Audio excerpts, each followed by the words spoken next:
আমার প্রিয় শ্রোতা বন্ধুরা, আজকে আমি আপনাদের সুকুমার রায়ের আরো একটি গল্প শোনাচ্ছি। গল্পের নাম সব জানতা দাদা। শুনতে থাকুন আজকের গল্প সব জানতা দাদা। এই দেখ কেপি, দেখ কিরকম করে হাউই ছাড়তে হয়। বড় যে রাজু মামাকে ডাকতে চাচ্ছিলি, কেন? রাজু মামা না হলে বুঝি হাউই ছোটানো যায় না? এই দেখ, দাদার বয়স প্রায় বছর 10 হবে, পিপির বয়স মোটে 8। অন্য অন্য ভাই বোনেরা আরো ছোট। সুতরাং দাদার দাদাগিরির অন্ত নেই। দাদাকে হাউই ছাড়তে দেখে পেপির বেশ একটু ভয় হয়েছিল।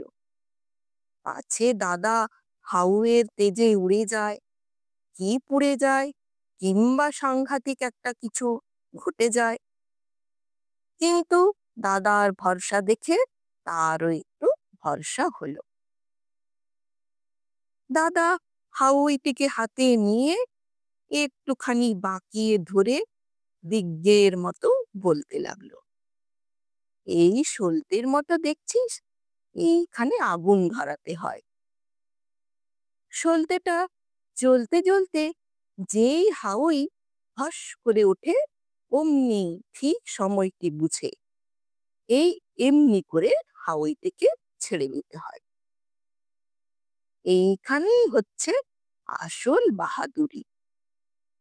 কাল দেখলি তো প্রকাশটা কিরকম আনাড়ির মতো করেছিল।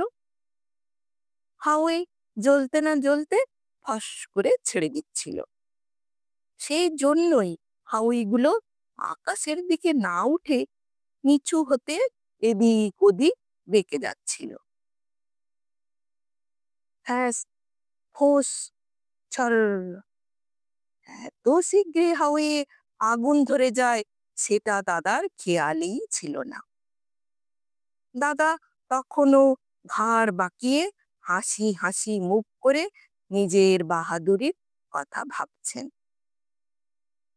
কিন্তু হাসিটি না ফুরাতেই হাউই যখন হ্যাস করে উঠল, তখন সেই সঙ্গে দাদার মুখ থেকেও হাউ মাউ গুছের একটা বিকট শব্দ আপনা থেকে বেরিয়ে এলো। আর তারপরে দাদা যে একটা লম্ফ দিলেন, তার ফলে দেখা গেল মাঝখানে চিৎপাত হয়ে অত্যন্ত আনাড়ির মতো তিনি হাত পা ছুড়ছেন। কিন্তু তা দেখবার অবশ্য টেপিদের হয়নি, কারণ দাদার চিৎকার আর লম্ফভঙ্গির সঙ্গে সঙ্গে তারাও কান্নার সুর চড়িয়ে বাড়ির ভিতর দিকে রওনা হয়েছিল।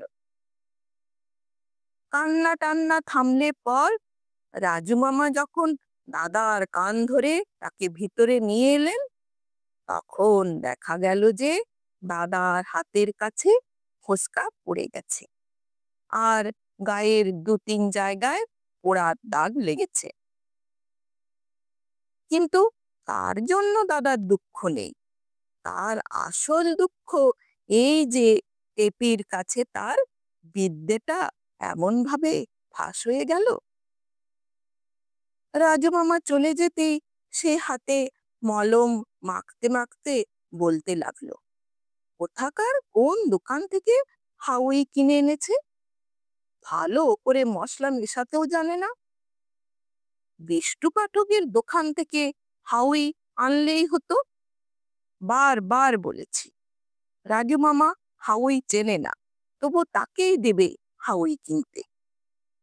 তারপর সে টিপিকে আর ভোলা, ময়না আর খুকনুকে বেশ করে বুঝিয়ে দিল যে সে যে চেঁচিয়েছিল আর লাফ দিয়েছিল সেটা ভয়ে নয়, হঠাৎ ফুর্তির চোটে।